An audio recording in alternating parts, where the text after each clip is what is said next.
Bonjour à toutes et tous et bienvenue dans ce nouveau numéro du MAG Lannion Trégor qui en ce début d'été est consacré au tourisme. Alors évidemment qui dit Trégor dit côte de granit rose, mais pas que. Et c'est d'ailleurs tout ce qu'il y a à côté du littoral qui aujourd'hui attire des visiteurs dont les aspirations évoluent. Découvrir une ville, son histoire, son patrimoine, explorer des ouvrages inattendus, privilégier les modes de déplacement doux ou encore s'immerger dans le quotidien d'habitants et d'habitantes du territoire, et bien c'est ce que nous allons vous proposer avec ce magazine et sous la houlette d'une guide conférencière qui en connaît un rayon sur les trésors du Trégor.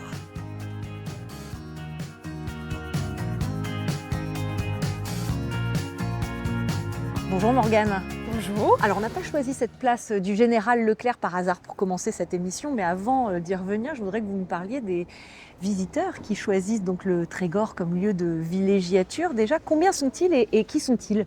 Alors, en 2023, on a comptabilisé à l'Office de tourisme 210 000 visiteurs qui entrent dans l'Office de tourisme. Donc ça n'inclut pas tous ceux qui n'entrent pas, mais qui sont quand même présents dans le territoire. Et majoritairement, ils viennent de l'ouest de la France, donc la Bretagne, les Bretons qui visitent leur propre région, l'Île-de-France également quand même en deuxième position, et les Pays de la Loire. Hors saison, on va dire de septembre à juin, on va avoir surtout des randonneurs, des jeunes actifs sans enfants.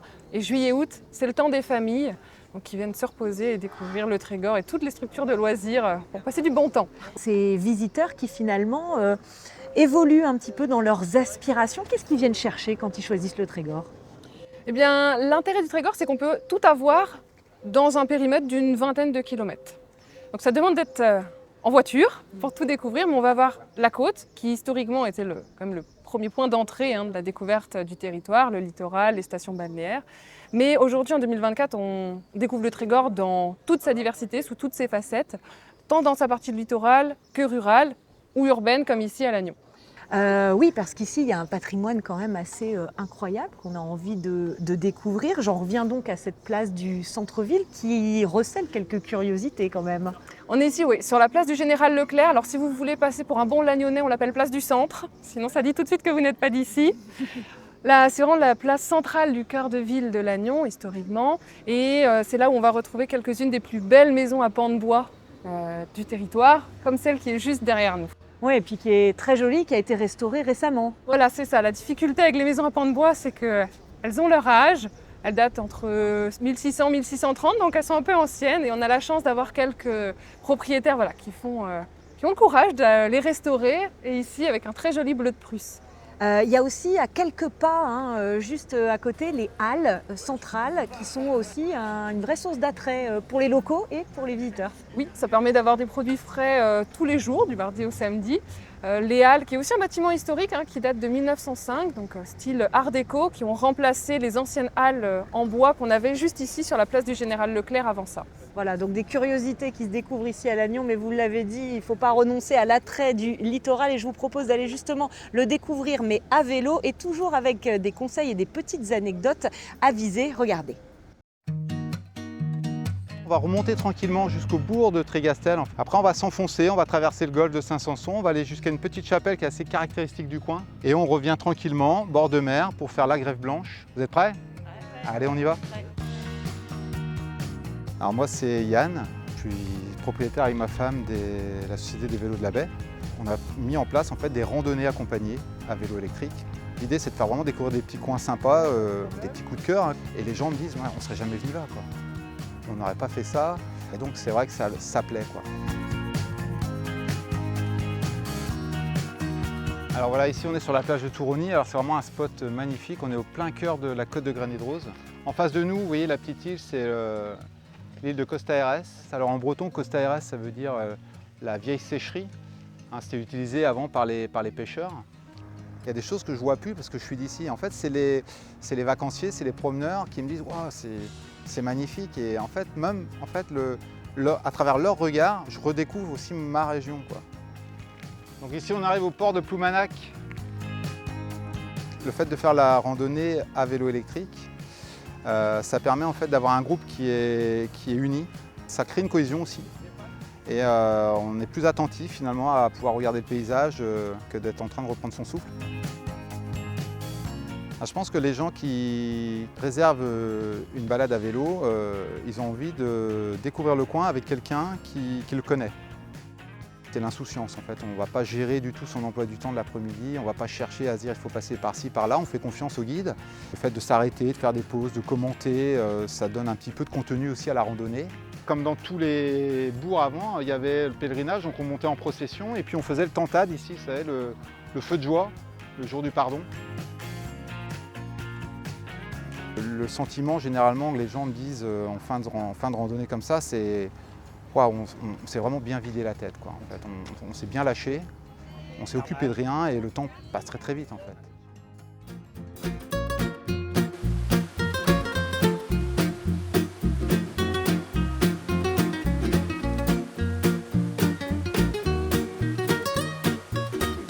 Alors là, on a fait un petit saut spatio-temporel. On est maintenant du côté de Plounévez-Mouédec, au barrage de Kernanskiek, qui est un ouvrage un peu atypique. Alors je parle du barrage, mais enfin c'est plutôt ce qu'il en reste finalement.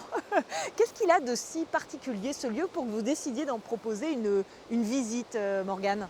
Eh bien, deux choses. D'abord parce qu'il retrace une partie de l'histoire du territoire, une histoire où on va parler aussi de mémoire ouvrière, puisque ce barrage, il n'est pas tout seul. Pour comprendre son existence, on doit parler des papeteries de Belle-Île-en-Terre, les papeteries Vallée, puisque le barrage a été créé en 1920 par Olivier Vallée, qui était le propriétaire des papeteries Vallée à Belle-Île-en-Terre. Cette papeterie, installée dès 1855, souhaitait se développer. Pour se développer, elle avait besoin d'électricité.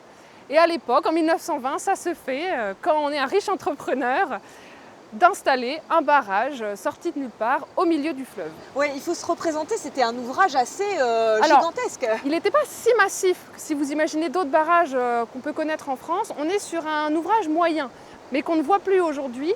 C'était 15 voûtes, dont on a gardé quelques-unes là au début de la passerelle. 15 voûtes, c'est 110 mètres de long.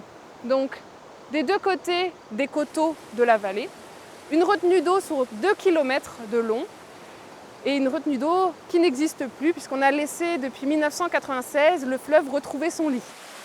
C'est le type de visite qui va intéresser des touristes qui viennent dans le Trégor? Oui, tout à fait. On va avoir deux publics bien distincts. On va avoir un public de locaux qui connaissent déjà le site, donc ils ne sont pas si étonnés, mais qui ne connaissent pas son histoire et qui vont vouloir découvrir l'histoire liée aux papeteries, à l'édification du barrage et à sa déconstruction qui a été aussi une sacrée histoire. Et on va aussi avoir des touristes venus d'ailleurs qui n'ont jamais entendu parler du site de Kernanskiek et qui vont vouloir, et qui finalement ne viendraient pas sans nous et qui profitent de cette balade pour venir découvrir autre chose que ce qu'ils ont déjà vu. Une histoire donc bien réelle, mais que vous avez décidé aussi d'incrémenter avec un conte. Vous pouvez nous en dire quelques mots? Tout à fait. L'histoire est assez rocambolesque pour Olivier Vallée quand il souhaite installer son barrage. Et la légende raconte qu'il n'a pas pu le faire facilement parce qu'il était contré par le diable de Kernanskiek. Voilà, le Kernanskiek abritait son diable local et celui-ci avait décidé de ne pas se laisser faire par Olivier Vallée.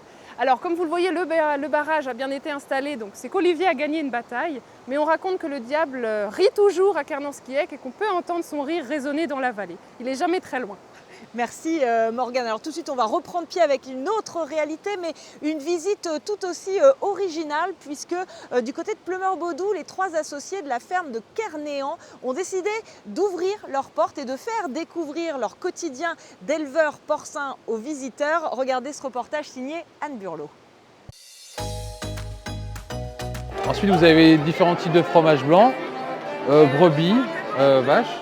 À l'occasion de la fête du lait bio, près de 2000 personnes ont découvert la ferme de Kernéan. Et parmi elles, de nombreuses familles. C'est vrai que c'est l'occasion de venir visiter les fermes qu'on a autour de chez nous. On n'a pas souvent l'occasion de le faire, donc comme c'est ouvert aujourd'hui, c'est vraiment l'occasion de le faire. En plus, ils ont prévu énormément d'animations. Donc ici, vous êtes devant l'engraissement. Donc là, vous allez voir des cochons qui, dans 3-4 semaines, vont partir à l'abattoir à 125 kg. Ce que vous voyez là, ce n'est pas un élevage classique. Ça représente seulement que 0,5% des élevages en France. On aime bien montrer, au final, notre ferme et notre environnement de travail. C'est aussi pour expliquer ce qu'est l'agriculture biologique. Souvent, les gens ne connaissent pas. Ça permet de montrer et de mettre en image un mot que beaucoup de gens utilisent. Ce mot biodiversité, il prend son sens quand les gens font des visites et on va le mettre en concret sur nos visites de ferme. Ici, Antoine, il est sur un cahier des charges bio et ce qu'on appelle biocohérence. C'est le niveau du dessus. Les cochettes, elles sont saillies par notre Vera qui se prénomme Rocco. Donc je vous présente Rocco, plutôt beau gosse, hein, il arrive à séduire, c'est le plus jeune. Vous avez Rocco numéro 2 parce qu'on n'a pas souvent de l'imagination.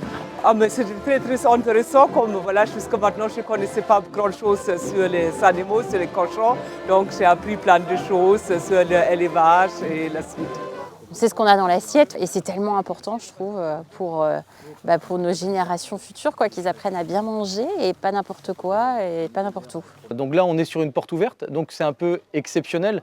Mais quand on fait nos visites de ferme l'été, tous les jours, et on montre aux gens ce qu'est le quotidien d'une ferme, sans rien cacher. Là, après, on peut rester une demi-heure le gratter, hein, parce qu'il va adorer.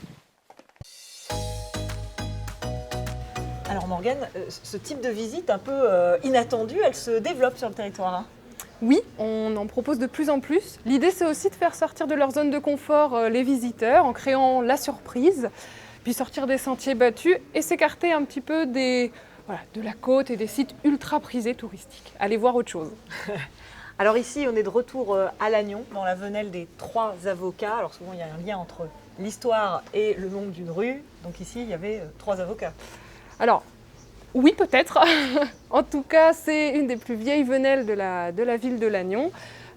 Historiquement, la venelle où étaient installés les hommes de loi. Après, est-ce qu'ils étaient 3 et est-ce qu'ils étaient avocats? Ça, l'histoire ne le dit pas. Alors des petites anecdotes comme celle-là, le territoire en regorge, pas que Lannion d'ailleurs, parce que tout le pays du Trégor est labellisé pays d'art et d'histoire. C'est ça. Depuis fin 2022, l'agglomération a vu décerner le label Pays d'art et d'histoire par le ministère de la Culture, qui est valable 10 ans. Aujourd'hui, les 57 communes de l'agglomération sont labellisées Pays d'art et d'histoire. Ça implique quoi en fait? Qu'est-ce que ça récompense peut-être? Plusieurs choses. Déjà, ça reconnaît tout le potentiel patrimonial de l'agglomération dans toutes ses facettes justement. Ça reconnaît aussi le travail déjà engagé, que ce soit par l'Office de tourisme ou l'agglomération, sur les visites guidées, sur tous les types de médiations qui sont là pour mettre en valeur le patrimoine. Et ça nous oblige à développer à l'avenir d'autres visites, d'autres types de médiations et continuer à travailler à la valorisation du territoire. Alors justement, si on veut profiter de ce territoire avec des visites, qu'est-ce qu'on fait? On pousse la porte de l'office, j'imagine. C'est ça, il faut venir nous voir en office de tourisme, on vous conseillera, on a des brochures pour vous montrer toutes les visites qui existent au sein de ces 57 communes et également la possibilité pour réserver en amont, puisque parfois on est assez vite complet, réserver sur notre site internet. Voilà, donc n'hésitez pas à venir passer vos vacances ici dans le Trégor. Je vous les souhaite très bonnes et on se retrouve à la rentrée pour de nouvelles aventures dans le MAG Lannion Trégor.